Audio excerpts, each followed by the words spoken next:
Hi all welcome back to my channel. അസ്സലാമു അലൈക്കും. ഇന്നത്തെ വീഡിയോ വന്നിട്ട് റെസിപ്പി വീഡിയോ ആണ് കേട്ടോ. എല്ലാവരും കണ്ട് ഇഷ്ടപ്പെട്ട് ലൈക്ക് സബ്സ്ക്രൈബ് ചെയ്യാൻ മറക്കല്ലേ. ആദ്യം ഒരു ബൗൾ എടുത്തിട്ട് അതിലേക്ക് 2 കപ്പ് ഗോതമ്പ് യൂസ് ചെയ്യാം കേട്ടോ. ഇത് മൈദ ഉപയോഗിച്ചിട്ട് നമുക്ക് ഉണ്ടാക്കാൻ പറ്റും. ഇപ്പോൾ ഞാൻ ഗോതമ്പ് ഉപയോഗിച്ചാണ് ഉണ്ടാക്കുന്നത് കേട്ടോ. ഓരോ കപ്പും 250 മില്ലിയാണ് വരുന്നത്.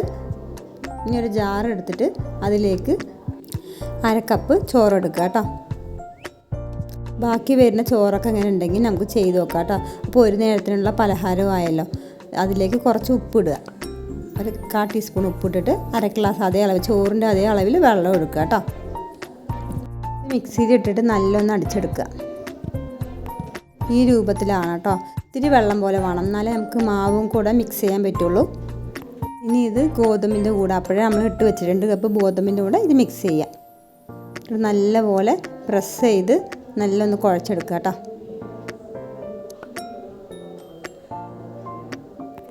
വേറെ വെള്ളം ആഡ് ചെയ്യേണ്ട ആവശ്യമില്ല. ഈ ഒരു മിക്സി തന്നെ നമുക്ക് നല്ലപോലെ ഒന്ന് കുഴച്ചെടുക്കണം കേട്ടോ.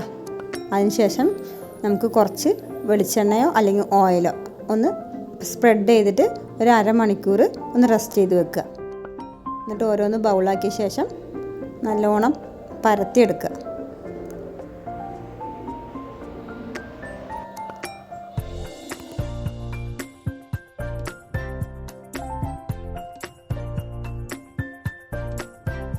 അതിൻ്റെ ഉള്ളിലായിട്ട് നമുക്ക് ബ്രഷ് വെച്ചിട്ട് എണ്ണ സ്പ്രെഡ് ചെയ്ത് കൊടുക്കുക കേട്ടോ. ഓയിലാണ് സ്പ്രെഡ് ചെയ്യുന്നത്. എന്നിട്ട് 4 ഭാഗവും ഇങ്ങനെ മടക്കിയെടുക്കുക. എന്നിട്ട് അതിൻ്റെ മുകളിൽ ഒന്നും കൂടെ പരത്തുക കേട്ടോ. നമുക്ക് വേണമെങ്കിൽ ബട്ടറോ അല്ലെങ്കിൽ നെയ്യൊക്കെ വേണമെങ്കിൽ ഒന്ന് ചെയ്യാം കേട്ടോ. അപ്പോഴും നന്നായിരിക്കും, കുറച്ചും കൂടെ സോഫ്റ്റായി കിട്ടും ചെയ്യും. പിന്നെ ഞാൻ ഇവിടെ ഓയിലാണ് യൂസ് ചെയ്യുന്നത്. ഇതിനൊരു സ്ക്വയർ ഷേപ്പിലാണ് നമുക്കിത് വരിക കേട്ടോ. ഇതിൻ്റെ ഒരു ഗുണം എന്താ വെച്ച് കഴിഞ്ഞാൽ നമുക്ക് അധികം പൊടി ആവശ്യം വരുന്നില്ല. അപ്പോൾ നമ്മൾ പരത്തുമ്പോൾ കുറേ ചിലരൊക്കെ പൊടി ഉപയോഗിക്കുമല്ലോ നമുക്ക് പരത്തുമ്പോൾ ഒട്ടിപ്പിടിക്കാതിരിക്കാം. പക്ഷേ ഇത് അതിൻ്റെ ആവശ്യമില്ല കേട്ടോ. നമുക്കല്ലാതെ തന്നെ പരത്തിയെടുക്കാൻ പറ്റും.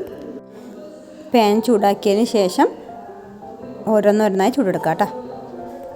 ഇതിനേക്കാൾ കുറച്ചും കൂടെ ടേസ്റ്റ് കൂടുതൽ മൈദയിൽ ഉണ്ടാക്കുമ്പോഴാണ്. ഞാനിപ്പോൾ ഗോതമ്പിലാണ് ഉണ്ടാക്കിയത്.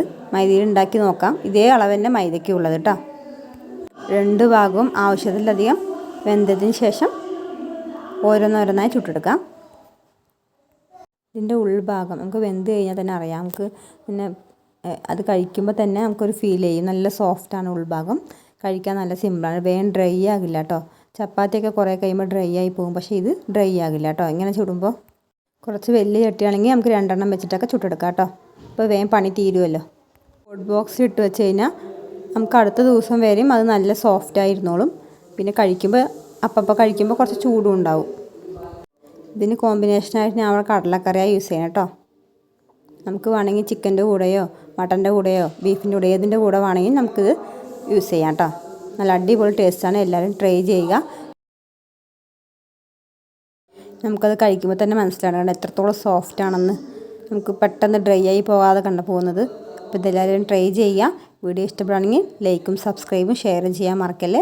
അടുത്ത വീഡിയോ ആയിട്ട് വരാം. എല്ലാവർക്കും അസ്സലാമു അലൈക്കും.